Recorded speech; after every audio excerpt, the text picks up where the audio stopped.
Muy buenas tardes, queridos amigos. En otro capítulo más de La Victoria de la Mente, como cada miércoles estamos aquí acompañándonos juntos, ahora para tratar un tema interesante, porque ustedes me van a acompañar en este razonamiento. Es cierto que estamos viviendo entre el síndrome de Ubris, la psicopatía o la estupidez. ¿Qué cosa encontramos en nuestro escenario político? A lo mejor síndrome de Ubris, como en algunas ocasiones hemos identificado y ustedes lo recordarán, o tal vez una psicopatía integrada de esas que circulan en nuestros medios muchas veces, o estupidez, simple pero brutal estupidez. Todo eso vamos a encontrar probablemente en el escenario político como en un mercado persa. Con esos detalles y con algunas características particulares de cada uno de estos aspectos, de estos desórdenes de la personalidad, vamos a regresar para que compartamos algunas curiosidades. Volvemos. ¿Deseas tener tu propio programa? Global Studio TV te da la oportunidad de realizarlo, donde podrás comunicar diversas especialidades y formatos. Ahora contamos con diversos programas como Solo para Ellas, Primero es lo Nuestro con Lucila Chacaltana, El Son de Pedro Emilio, Tributo al Artista con Paloma, Arriba los Pañuelos con la carismática Karen López, Ritmo Urbano y La Hora del Apache, entre otros. ¿Qué esperas? Comunícate al 964-582-611 o acércate al Jirón Cusco 440, oficina 292 en el Cercado de Lima. Te esperamos. Sé parte de Global Studio y disfruta de tu programa.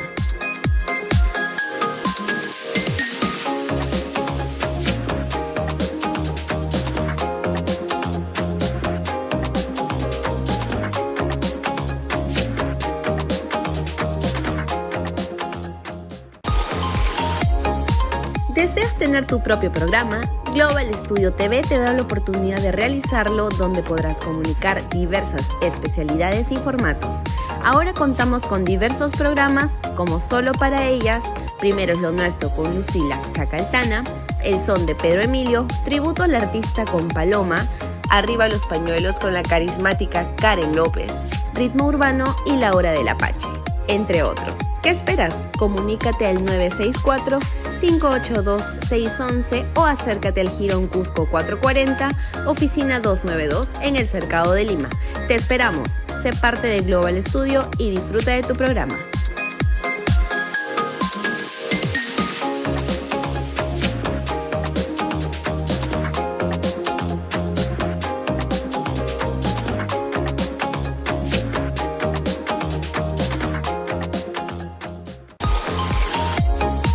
¿Deseas tener tu propio programa? Global Studio TV te da la oportunidad de realizarlo, donde podrás comunicar diversas especialidades y formatos. Ahora contamos con diversos programas como Solo para Ellas, Primero es lo Nuestro con Lucila Chacaltana, El Son de Pedro Emilio, Tributo al Artista con Paloma, Arriba los Pañuelos con la carismática Karen López, Ritmo Urbano y La Hora del Apache, entre otros. ¿Qué esperas? Comunícate. Muy bien. Ya estamos aquí, estimados amigos, para que podamos ir hablando de algunos de los temas que nos ocupan. Y esta vez he querido traerles algunos detalles vinculados al escenario político. Porque curiosamente, compañeros, el escenario político, mis queridos amigos, a lo largo y ancho del territorio nacional, ustedes seguramente me escuchan, mis amigos, familiares, interesados, estudiantes, compañeros de la universidad, del trabajo y seguramente muchos más estarán interesados en investigar un poquito o acompañarme en esta exploración para recordar, porque yo ya he tratado en alguna ocasión los temas de psicopatía, de síndrome de Ubris, de una manera bastante, digamos, impersonal. Pero ahora queremos con ustedes hacer un ejercicio de exploración para que ustedes vayan encontrando, porque la tarea es para que ustedes la resuelvan en casa. Mire usted, ¿Qué es el síndrome de Ubris? El Ubris que viene del ibris, del griego, que se refiere exprofesamente al término desmesura. Síndrome de Ubris recoge a esta palabra ibris, que significa desmesura, desborde, desorden. Y esto es obviamente opuesto a lo que significa moderado, prudente, sensato, ¿verdad? Entonces, ¿qué encontramos en el síndrome de Ubris? Encontramos egos superlativos. Encontramos una autopercepción de un amplísimo y gran poder. Encontramos un deseo de someter y de poder ejercer esa sensación de poderío y de dominio sin límites. Y viene acompañado subrepticiamente de algo que es evidente, desprecio por los demás. Vamos identificando esas características en los políticos que hoy tiñen el escenario nacional. Seguro que sí. Si hace usted un esfuerzo para analizar lo que pasa todos los días, si prende la televisión y ve los canales abiertos y ve las intervenciones de los congresistas, de los ministros, de la inquilina de Palacio y de su corte ministerial, van a encontrar sin mucho esfuerzo mucho de lo que estamos comentando. Este síndrome de Ubris era una característica que siempre, por muchos años, a lo largo del planeta, en todos los estados, ha acompañado a reyes, emperadores, presidentes y, bueno, gobernantes en general. Bertrand Russell hacía una reflexión sobre eso y decía: el poder y la gloria más bien representa la meta última del ser humano. La meta última, lo máximo, el poder y la gloria. Y esto me trae al recuerdo al señor César Acuña. En algún momento el señor Acuña, el dueño de las universidades César Vallejo, hacía mención de que él ya había pasado por todos los cargos, por todos los rangos, por todos los niveles. Yo ya pasé por todo. Yo ya fui presidente regional, ya fui alcalde, ya pasé por todo. Ya tengo la empresa, ahora me he dedicado a la educación, miles de estudiantes en el Perú me conocen, ya tengo todo, ya pasé por todos los escenarios, ya pasé por todos esos niveles de esfuerzo, y es una realidad. Ciertamente fue elegido en el norte del país de manera persistente durante bastantes años, varios por lo menos. Y él decía: ahora lo único que me falta es ser presidente de la República. ¿Recuerdan ustedes? Fue uno de sus primeros discursos, si mal no recuerdo. Y ahora solo me falta ser presidente. Y cuando recordamos a Bertrand Russell y dice, efectivamente, la meta última del ser humano es el ejercicio de ese poder y alcanzar una sensación de gloria. Coincide, ¿verdad? Coincide. Bueno, ciertamente Bertrand Russell no hablaba de ningún síndrome de Ubris, solo se refería al disfrute del poder, a la magnificencia emocional que puede causar esa sensación de poder, acompañada, por cierto, de esta sensación, de este espíritu de gloria máxima, de admiración suprema que todo el mundo debe tenerle.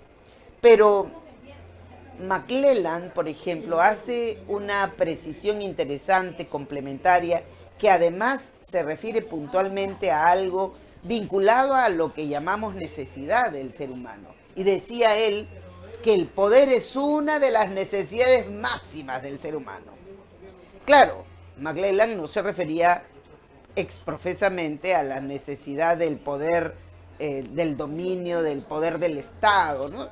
Se refería a la sensación de poder en todo nivel. Podemos hablar del poder financiero en una empresa, podemos hablar del poder de un corporativo, podemos hablar del poder como la máxima responsabilidad jerárquica de una organización humana, cualquiera que ésta sea.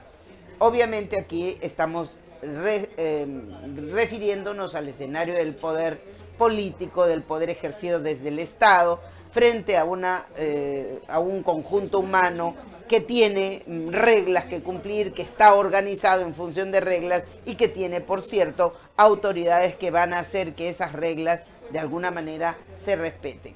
A eso nos referíamos y a eso me estaba refiriendo cuando aludía a McClellan en esta percepción del poder. Pero claro, el síndrome de Hubris, este síndrome que revela un desborde, que revela esto que es opuesto a lo sobrio, a lo mesurado, a lo regulado, que habla del superego, que nos conduce a esta imagen de la persona que desprecia a los demás, que no escucha el consejo del otro. ¿Ha escuchado? ¿Ha escuchado a las personas con algún nivel de poder y que su entorno quiere recomendarle, doctor, doctora, por favor, vamos haciendo esto? No escucha, no escucha. Yo recientemente escuché a alguien que me dijo, pero no me escucha. No escuchan, no escuchan el consejo ni del cercano, menos del lejano, por supuesto. No escuchan. Este síndrome que va procesando y acercándose progresivamente a lo que llamaríamos el desarrollo, un desarrollo de una personalidad de carácter paranoide. Tiene como un rango paranoide porque van construyendo un mundo y una realidad propia. David Owen, por ejemplo, se refería profesamente a que estas personas terminan siendo efectivamente áulicos de sí mismos. Solo se escuchan a sí mismos, solo escuchan sus deseos, sus necesidades. No escuchan ni a la esposa, ni al esposo, ni al hijo, no escuchan. Y obviamente en ese parámetro de burbuja en el que se han metido, van construyendo una realidad propia, en la que están convencidos y en la que, por cierto, creen como realidad. No escuchan al otro, no se percatan del otro y van reconociendo su propia realidad al punto que lo que ellos sostienen, lo que ellos creen, en realidad asumen que es la total realidad. Y van progresivamente alejándose poco a poco de la verdadera realidad. No esa realidad fantasiosa que ellos han construido para justificar y para regodearse en su práctica. No, estamos alejándonos de la realidad fáctica, de la realidad auténtica. Y estos, por supuesto, empiezan a tener conductas arrogantes, a veces petulantes, muchas veces despectivas de los otros. Si antes era tu amiga o tu amigo el que llegó a ser el jefe o el que llegó a ser el máximo representante de esa organización, pues ahora ya no te conoce, ya no te contesta el teléfono, ya no te mira y no te saluda con el mismo afecto, tal vez que te miraba y te atendía antes. Eso, por ejemplo, que representa por una ausencia de sensatez y de prudencia, está relacionado con lo que conocemos como síndrome de Hubris. Y mucho de esto acompaña a la impulsividad. Estas personas de pronto se les ocurre alguna idea y la creen maravillosa, perfecta, como ellos quieren creer que tienen todo el poder y son además brillantes, creen que son brillantes. Entonces se les ocurre cualquiera defecio y lo echan a andar porque están convencidos de que eso es así. Entonces esos raptos de impulsividad van a ocurrir permanentemente. Tienen esa sensación particular de superioridad que en la práctica interrelacional termina siendo una relación prepotente. Y una característica última que yo quiero que lo guarde usted en su memoria: el rival, el enemigo, tiene que ser vencido de cualquier manera y a cualquier costo. ¿Le parece conocido? A cualquier costo, no importa, hay que arrasar al enemigo porque es lo que corresponde. Recuerden que el síndrome de Hubris no solo se refiere a gobernantes y emperadores, a todos los que adquieren un cachito de poder. Muy vinculado a esta sensación de las prácticas laborales en empresas, en fábricas, en pequeños esfuerzos económicos donde hay, por ejemplo, personal que no excede de repente a las 50 personas y de pronto el gerente, que antes era el amigo del grupo, ahora ya no es el amigo porque es el gerente. Síndrome del súbdito tirano. Y ese gerente, que no es el dueño, solo el gerente, al que le encargaron una tarea de poder, cree de pronto que tiene todo el poder y que es un iluminado y un hombre muy genial y muy perfecto, y obviamente empieza a actuar con ese poder, ya no se reúne con los demás, ya no abraza a las personas, se dista. Y por cierto, si este poder que funciona en pequeño, funciona en grande, funciona en el macro, funciona por ejemplo en el Estado. Recuerden esto, estas personas están convencidas de que el rival debe ser vencido a toda costa. No importa, hay que desaparecer al enemigo, cualquiera que sea su precio. Estamos hablando del síndrome de Ubris. Por cierto, estas personas tienen un enorme miedo a perder el poder. Les dolería terrible y mortalmente si es que perdiesen ese poder. Por eso no quieren perder el poder. Tiene una relación muy estrecha con algunos políticos que conocemos y que hoy están en escenarios de poder, ¿no le parece a usted? No es tan difícil ni es tan complicado encontrar la semejanza. Solo estoy narrando los aspectos característicos propios del síndrome de Ubris. Ahora bien, podemos, por ejemplo, ir ensayando. El síndrome de Ubris obviamente ocurre cuando tienes esa sensación de poder, cuando has adquirido esa connotación facultativa en el que te han dado un poder en particular. No es que siempre lo has tenido, que lo adquieres cuando alguien te da. Súmele ese poder que le han dado a algunas características particulares que se refieren a poco conocimiento o poca cultura. Tenemos un problema mayor y más agudo todavía. Ahora, claro, hablamos características parecidas, muy parecidas, del psicópata. Psicópatas hemos tenido, por supuesto, gobernantes psicópatas en el Perú lo hemos tenido. Usted puede hacer un esfuerzo para revisar la historia y encontrar. Y yo no quiero ponerles las fotos, pero estoy segura que algunas de las fotitos se las voy a poner para que ustedes vayan identificando qué característica tiene. Por ejemplo, qué característica tiene la señora inquilina de Palacio, la señora Boluarte, que fue elegida, no fue elegida, le dieron la encargatura porque este desmadre que ocurrió por causa del fatídico 7 de diciembre que hizo que el Congreso vacara y apresaran a Pedro Castillo y terminara Pedro Castillo preso como está hasta el momento, y que la señora terminara creyendo ser la sucesora constitucional en este trasvase de poder. Y efectivamente asumió, si ustedes recuerdan, la petición mayoritaria del país era que asumiera, que convocara elecciones y que luego entregara el poder a quien correspondía. Pero ella decidió, como decidieron muchos de sus aliados estratégicos temporales, supongo, que era necesario que se quede. Esos aliados estratégicos están, por cierto, en el Congreso de la República porque usted sabe que si se va a ella y convoca elecciones van a tener que irse los 130 congresistas que hoy tenemos. Entonces, 1 más 1 es 2. No me quiero ir, me quiero quedar todavía para seguir mochándole los sueldos a mis trabajadores, todavía para seguir haciendo mis viajecitos extraños, me quiero seguir quedando para, en fin, ya usted sabe para qué quieren seguirse quedando. Para generar leyes en beneficio al país.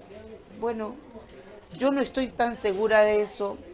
¿Y usted está seguro de que ellos quieren quedarse para seguir prolíficamente produciendo proyectos de ley que beneficien a la ciudadanía? Yo particularmente estoy convencida de que no se quedan para eso. Estoy convencida de que se quedan para conservar su circuito de intercambio de favores. En muchos de los casos, por ejemplo, como los congresistas mochasueldos, que es evidente que reciben favores y devuelven favores. Pero ¿de qué hablamos cuando estamos hablando del trastorno de este trastorno de la personalidad antisocial, de la psicopatía, que puede iniciarse incluso en la niñez y se va desarrollando y se va identificando y se va presentando en la adolescencia, en la adultez, y que por cierto no tiene cura? En el caso del síndrome de Ubris lo sacas del escenario de poder y tiene un golpe de realidad y bueno, termina acomodándose otra vez, aunque quedan, por supuesto, quedarían algunos estragos en su personalidad, una nostalgia le va a quedar pues al ubrista. Lo que no sucede con el psicópata, por cierto. La psicopatía es un trastorno serio que no se cura, que se caracteriza por romper reglas, que se caracteriza también por un rapto particular de compulsividad a veces. No cuida la seguridad, es atrabancado, no mide el riesgo, no calcula el riesgo, disfruta del escenario del poder porque disfruta particularmente de someter a los demás y generar ese miedo. Generar el miedo es algo de lo que disfruta el psicópata. Por supuesto, como miente de manera patológica, tiene mucho miedo a que lo descubran. Ciertamente, mucho miedo a que le quiten la máscara y lo pongan en evidencia. Y ese miedo puede ser efectivamente mortal. Es un encantador.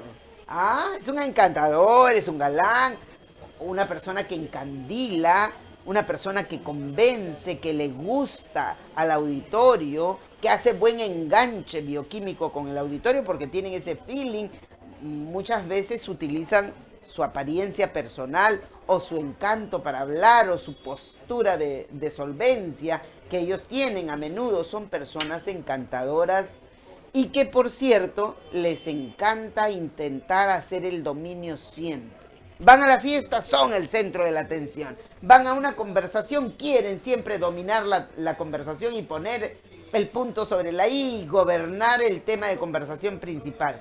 Cambian de conversación cuando se van dando cuenta que están en un escenario donde no pueden ellos opinar mucho, porque alguien está hablando de arte, por ejemplo, y ellos no conocen mucho de arte, entonces son expertos cambiando de tema para llevarlos a su terreno. Psicopatía. Estamos hablando del que intenta siempre imponerse, el que intenta dominar, del encantador, del que convence, persuade y que sufre efectivamente cuando no tiene ese poder. Cuando no controla, cuando no tiene ese poder, sufre, le molesta, le perturba, le incomoda. Tiene una característica particular, le cuento.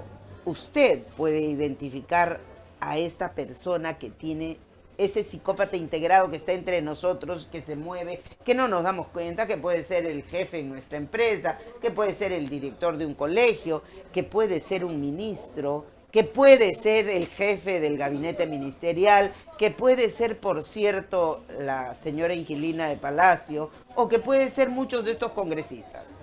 Observe. Su mirada es a menudo una mirada que intenta penetrar, intenta gobernar al otro a través de la mirada, de la posición visual. Aprovecha tener una posición visual en el que pueda penetrar al otro y inducirlo de alguna manera o invitarlo a que le diga amén a lo que él dice o quiere. Y esa mirada no solo va acompañada, puede ir acompañada, a menudo va acompañada. Le estoy contando pequeños truquitos para que usted identifique. Haga su esfuerzo, identifíquelos. Ahí en la televisión usted los va a ver. Va a encontrar también otras personas, estas personas que no solo miran penetrantemente, sino que además tienen una ligera sonrisa. Pero una sonrisa, uno cuando sonríe, sonríe con lo que está dentro, sonríe con una buena actitud, sonríe con el alma, sonríe con una buena voluntad, sonríe. Pero ellos sonríen y acompañan a su sonrisa un particular rictus en el centro del ceño, aquí en el ceño.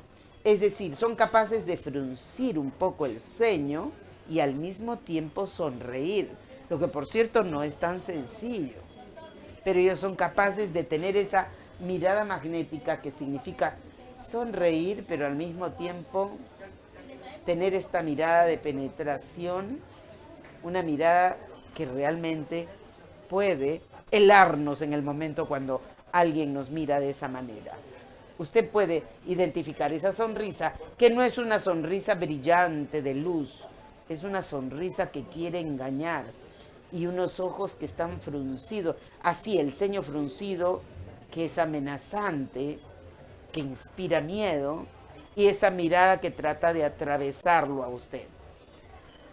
Esa particularidad es la mirada predadora del psicópata. ¿Identificó usted?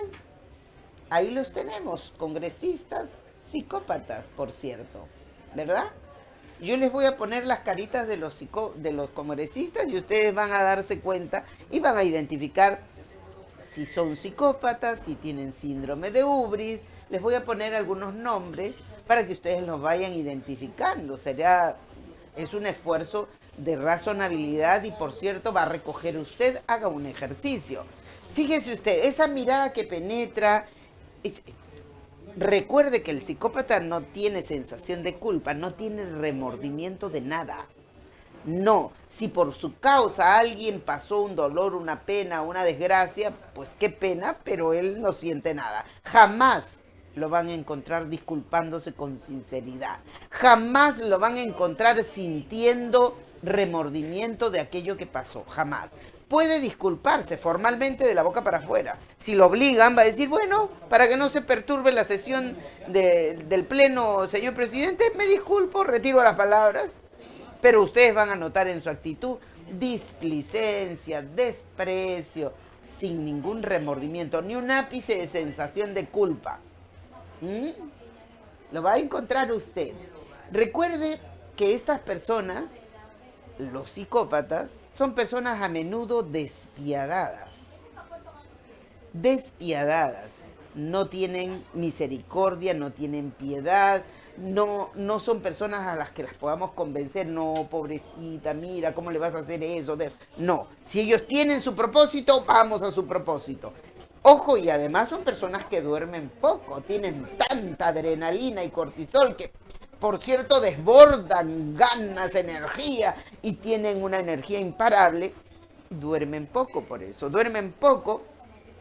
Y por cierto, tienen sus testaferros, los caracterópatas. Recuerde que alguna vez hemos hablado de ellos. ¿Recuerda usted a Hitler y a los que lo acompañaban, su corte de caracterópatas? Pues los caracterópatas son sus lugartenientes, a los que ellos dirigen al cumplimiento de ciertas cosas, violando la ley, por supuesto, pero que no les alcanza. No les alcanza. ¿Recuerdan a alguien que dijo una vez, pruébenlo, pues, imbéciles? No los alcanza porque ellos no los van a encontrar nunca con las manos en la masa, porque calculan sus riesgos. El psicópata calcula sus riesgos, a diferencia del sociópata, que a menudo, pues, el psicópata tiene características diferentes, porque el psicópata calcula, planifica, organiza, empieza una estratagema, una estrategia para cumplir, para alcanzar su propósito. No tiene empatía, no tiene sentimiento de culpa, nada de eso, igual que el sociópata, pero no responde, no reacciona. Es decir, no es que le hagan algo y él reacciona, no.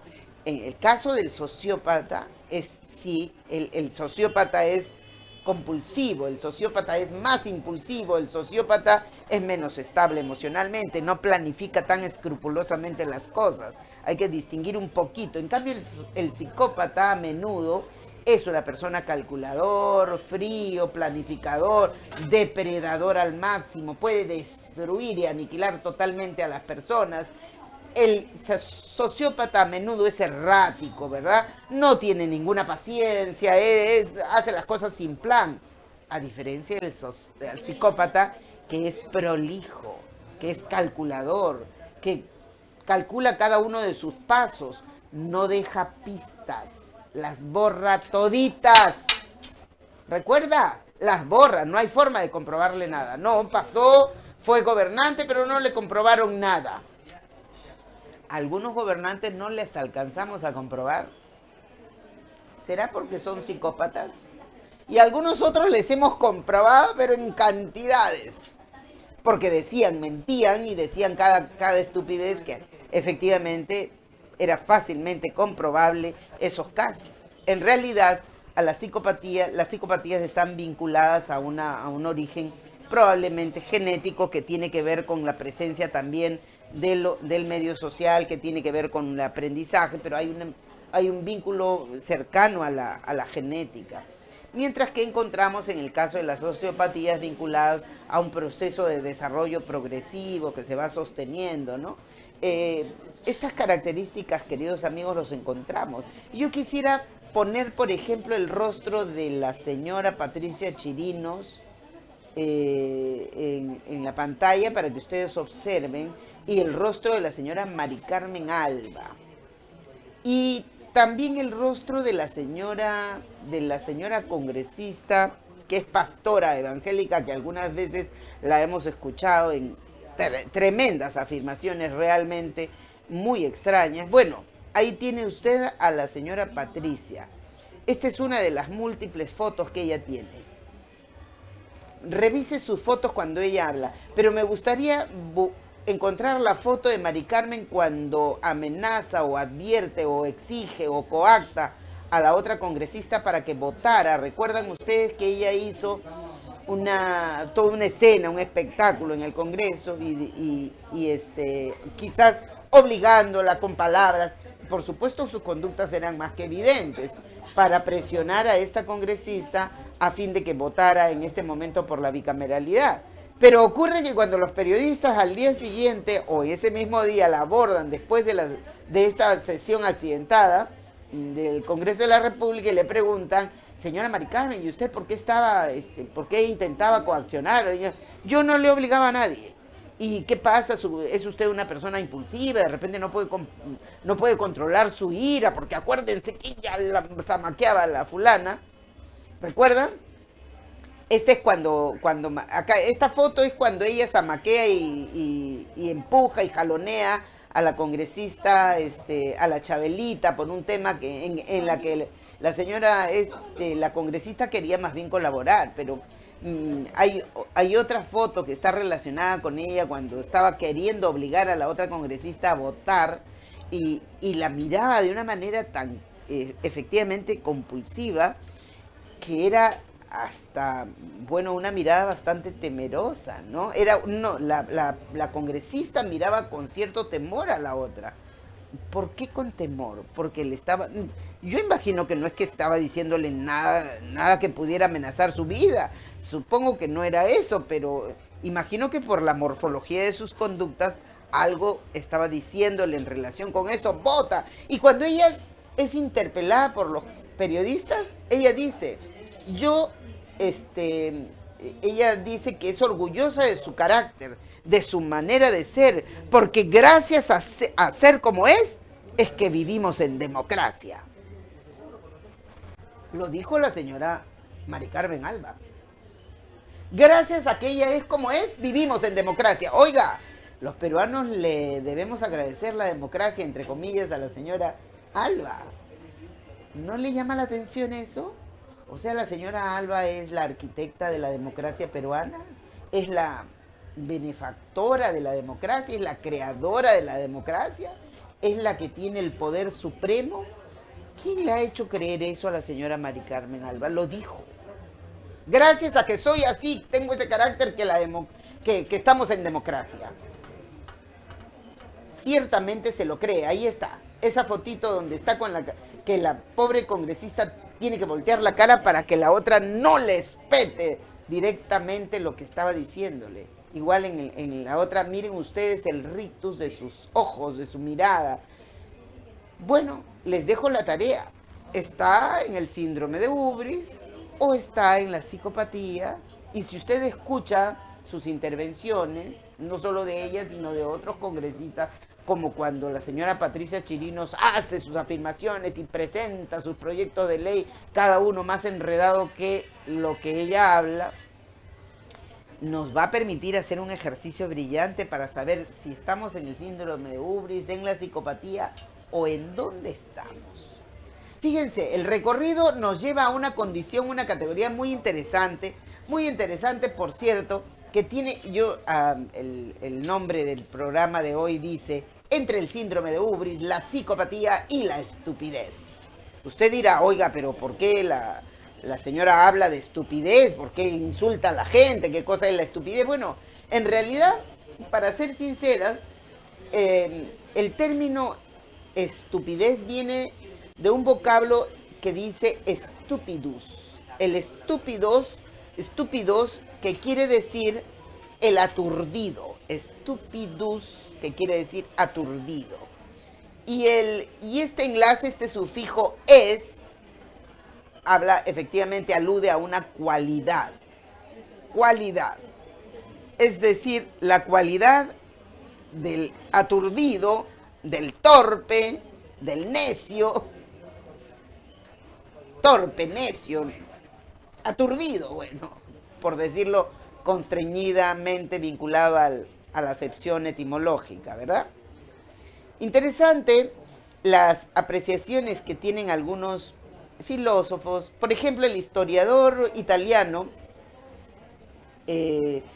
Carlo Mori Cipolla, Carlo María Cipolla decía, curiosamente, por los años 22, se refería a la estupidez como, y planteaba, aludía incluso a una teoría de la estupidez, no les estoy mintiendo, y se refería, por ejemplo, a que la estupidez era una de las 4 categorías en las que él dividía, de alguna manera, comprendía a los seres humanos. Habían seres humanos inteligentes, seres humanos desgraciados, seres humanos malvados y seres humanos estúpidos.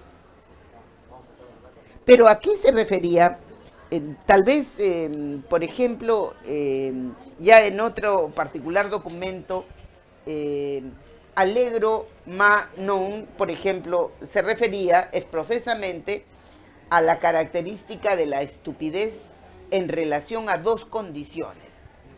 El que daña a otro, pero además se daña a sí mismo.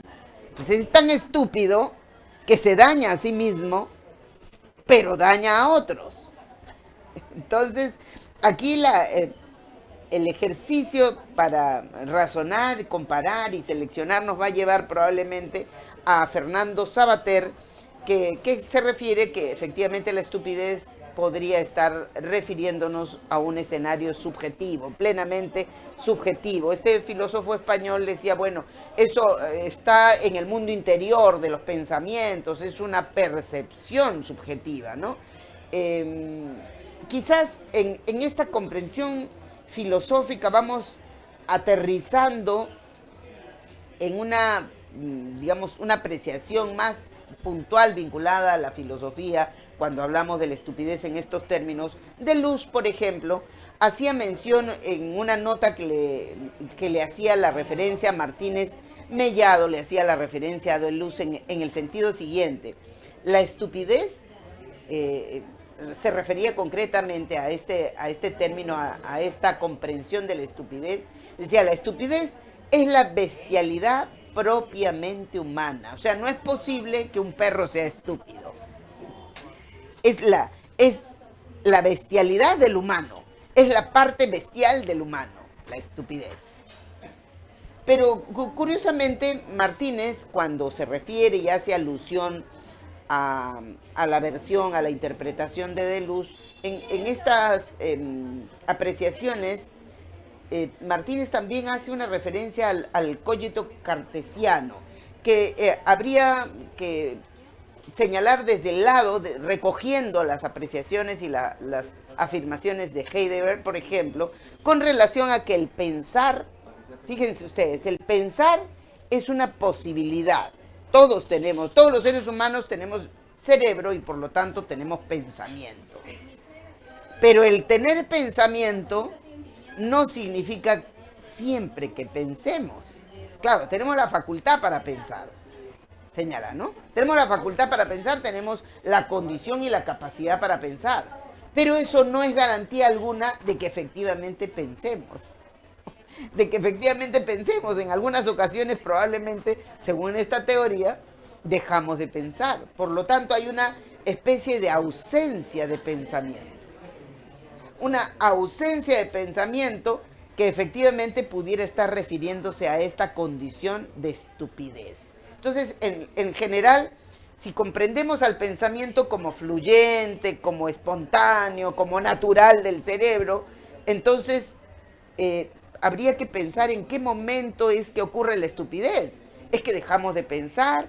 ¿Es que en realidad no es natural que ocurra sí o sí el pensamiento y que por lo tanto no ocurra la estupidez? ¿O que a pesar de que tenemos esta posibilidad, potencialidad, condición, facultad, en algún momento pues no la usamos y simplemente hay ausencia de pensamiento? Y podemos llamarle estupidez a la ausencia de pensamiento. ¿Será? Bueno, estas es las disquisiciones filosóficas que echan en el tapete, pues desde Heidegger, Deleuze, el filósofo español Sabater y algunos otros ensayos más vinculados a la estupidez. Pero ocurre siempre que si piensas, se entiende que piensas entonces por la fuerza. ¿Para qué? Para vencer la inercia de la ausencia de pensamiento que finalmente se convertiría en esa estupidez. Entonces, bueno, yo no sé qué piense usted, pero ¿usted piensa que la estupidez es la ausencia del pensamiento? ¿O usted piensa que la estupidez es simplemente esa capacidad del torpe y el necio para, a pesar de tener las condiciones bioquímicas, anatómicas, funcionales, fisiológicas para ser inteligentes y actuar con mesura, con prudencia, con responsabilidad, podemos hacerlo de otro modo? Bueno, yo diría, si me ponen la fotita en producción de la señora Boluarte, yo diría, y del señor Otárola, podemos tener, por ejemplo, aquí personajes especiales, mirándolos, a ver en producción la fotito de la señora Boluarte, del presidente del Consejo de Ministros, del señor Otárola, y vamos a encontrar, por ejemplo, en estas personas algunas características particulares. ¿De quién vamos a encontrar características particulares? ¿De qué? Encontramos, por ejemplo, cuando la señora Boluarte, usted recuerda cuando la señora Boluarte dijo en algún momento, yo no sé por qué marchan, yo no sé por qué marchan. Bueno, si marchan por algunas demandas sociales, bueno, pues ya está bien las demandas sociales, yo estoy dispuesta a resolverlo. Pero las demandas sociales y políticas, no, ella se refería a demandas sociales solo a problemas de pista, de agua, desagüe, etcétera, etcétera.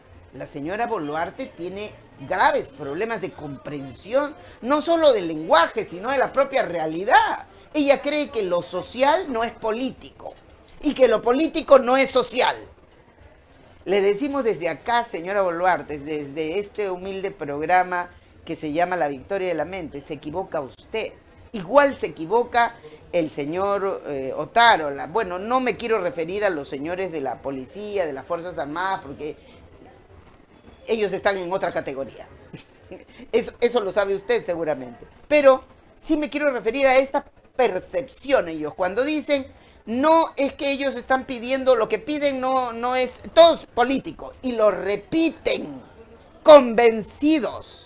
Los periodistas de algunas casas televisoras de televisión masiva abierta, extrañamente, porque asumo que los periodistas son personas que han ido a la universidad, han estudiado algunos ciclos probablemente y han aprendido un poco a distinguir la semántica de la sintaxis y han aprendido a diferenciar algunos conceptos y probablemente han desarrollado análisis, algún criterio, su tronco cerebral estoy segura que trabaja muy bien para examinar. Entonces cuando yo escucho a alguien que dice, no, pero sus demandas no son políticas, no son sociales, son políticas.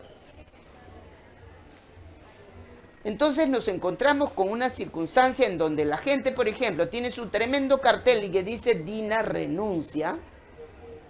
No, esas son demandas políticas, no son demandas sociales. ¿Quién lo pide? ¿El perrito?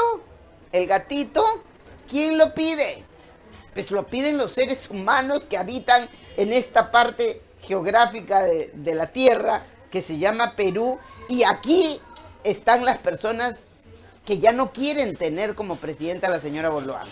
Por eso en las marchas le gritan en todos los tonos y en todos los idiomas, porque se le ha dicho en aymara, en quechua, en castellano, en todas las formas, con gestos también se lo han dicho, con dibujos artísticos se lo han dicho. Le han dicho, señora, váyase, no la queremos como presidenta. No, pero ella dice que son cuestiones políticas. La verdad es que la señora dice que no entiende a las marchas. Yo no la entiendo a la señora. Todas son políticas. Pero, ¿cuál es el problema de que sean políticas? El acto electoral de seleccionar a un congresista, a un presidente, es un acto político, ciertamente, porque es un acto electoral. Pero entraña, por supuesto, una voluntad social de elegir, de ejercer mi derecho a expresión y a elección. Entonces, los actos sociales, señora Boluarte, son esencialmente políticos. Todo en el ejercicio de la humanidad, en la interconexión de la humanidad, en la defensa de la vida, en la interrelación, en esta comunicación interpersonal que tenemos cada día, la forma en que lo hablamos, la forma en que lo expresamos, es esencialmente política. La manera en que usted salió, por ejemplo, a producción le voy a pedir la foto de la señora Boluarte cuando bueno, no sé si la foto o el video, pero por lo menos la foto donde ella sale diciendo, cuando los periodistas le interpelan y le dicen, señora, ¿usted no va a renunciar? Usted ya presentó adelanto de elecciones, la gente quiere un adelanto de elecciones, mucha gente, como Rosa María Palacios, que salió protestando. Mi saludo y reconocimiento a Rosa María Palacios, igual que a Pedro Salinas, igual que a Josefina Tausen, que salieron a protestar porque obviamente la impunidad que se está observando en el Perú es imperdonable e injustificable. Pero me refería exactamente al tema vinculado a que cómo es que la señora Boluarte sale diciendo, claro, si los congresistas aprueban el adelanto de elecciones, y bueno, ese es el asunto de ellos, ¿no? Yo sí me gustaría que lo aprueben, pues, con una sonrisita, que lo aprueben, pues, porque el Ejecutivo ha presentado 2 proyectos y ahí están. Pero si ellos lo aprueban, al día siguiente, con una sonrisa muy suelta de huesos y por supuesto muy desconectada de la realidad, en un acto supremo, diría yo, de esquizofrenia política, la señora Boluarte dijo que bueno, que ella estaba dispuesta, que lo aprueben pues en el Congreso, con una sonrisita. Les dejo la tarea, queridos amigos. Esa postura, esa manera de enfocar, esa manera de tratar las respuestas y de hacerle llegar su opinión a través de los periodistas, ¿le parece que está enmarcada dentro del síndrome de Ubris y que por lo tanto hay una sensación de superpoder y de repente de desecho del otro? A mí qué me importa lo que me pregunten, yo respondo porque tú eres XZW. ¿Qué hay ahí? ¿Psicopatía? Recuerde que la psicopatía viene arrastrándose desde antes. La psicopatía es un trastorno que por cierto no se cura y que además encandilan. Y yo no diría que la señora Boluarte encandila a nadie, ¿cierto? Mientras que el síndrome de Ubris es eso que llamamos comúnmente borrachera de poder. Porque le diste un cachito de poder y se apoderó de todo el poder y obviamente, como para coincidir con McClellan, el poder es una de las 3 necesidades básicas de algunos seres humanos o de los seres humanos. Quizás allí todavía faltó vacunar. ¿A cuántos hemos visto enmarcados dentro del perfil del síndrome de Ubris? Ahí tenemos, por ejemplo, las fotos que yo les había hecho mención, ¿no? Tiene ustedes a Otárola, tiene usted a la señora Boluarte, tiene usted a Mari Carmen Alba, tiene usted a la señora Chirinos, al congresista Cavero me gustaría también que lo observen. Obsérvenlo al congresista Cavero cuando habla, la suficiencia con la que se para, me gustaría que lo observen. Y seguramente hay muchos más. la señora congresista, la pastora, que ha hecho mención y ha defendido la tesis de que los neonatos muertos deben ser registrados con una justificación realmente indebatible, porque eso es imposible debatir. ¿Qué sentido tiene que se registre al no nacido, al nacido muerto? ¿Qué sentido? ¿Para que lo recuerde la señora pastora? ¿Para que le haga quizás algunos rituales de perdón? ¿Para qué? Para que la madre recuerde toda la vida que ese ser que traía en su vientre murió. Bueno, por decirle un ejemplo de tantos proyectos de ley, realmente revisaba un proyecto de ley que había nacido con buen propósito, porque el propósito de asistir psicológica y emocionalmente a las mujeres que habían estado en condiciones de aborto y que habían tenido, pues, obviamente que pasar por ese periodo dramático de abortar, y que era necesario, y que es necesario que el Estado acuda, atienda, le dé soporte, le dé contención a las mujeres que pasan por ese estado difícil. Pero lo deformaron al máximo hasta presentar un proyecto relacionado a lo que les estoy mencionando, que no es el motivo de esta referencia hoy, pero que me gustaría que observen. Bueno, seguramente ustedes van a encontrar a otros más, ministros, congresistas, políticos, que están por acá deambulando, unos en el síndrome de Ubris, otros en las psicopatías, y otros, de todas maneras, queridos amigos, en la estupidez. Entonces diríamos, para señalar como lo diría de repente de Luz, o para señalar como Foucault en algún momento, en realidad estaríamos hablando quizá de la ausencia de pensamiento. Que la estupidez es este pensamiento que no existe, que no existió, que no apareció. ¿Qué pasó? ¿Qué pasó en ese cerebro? ¿Le faltó tiempo, maduración, que no alcanzaron a terminar de pensar? Yo no quiero mirar el otro lado porque este ejercicio filosófico interesante, que dista por supuesto de Carlo María, que no tiene una relación, que dice la teoría de la estupidez corresponde a una de las categorías de las bestialidades humanas, ¿no? O sea, hay los inteligentes, los desgraciados, los malvados y los estúpidos. Bueno, es una categoría hecha así, con una particularidad. El estúpido o el que hace estupideces se daña a sí mismo, pero en el afán de dañar a otros. Mire usted. Entonces vamos a encontrar, estoy segura, algunos se encajarán en esta percepción del síndrome de Ubris. O sea, están padeciendo este desarrollo paranoide. Otros estarán enmarcados, los habremos descubierto como psicópatas o sociópatas. De todas maneras, en este escenario los hay. Y otros, los que dicen amén, aplauden y meten la pata y se les descubre 3 meses después, son pues seguramente encajarán en la categoría de los estúpidos. La estupidez también es una particularidad, probablemente no encontramos gatitos estúpidos. Es una particularidad del ser humano.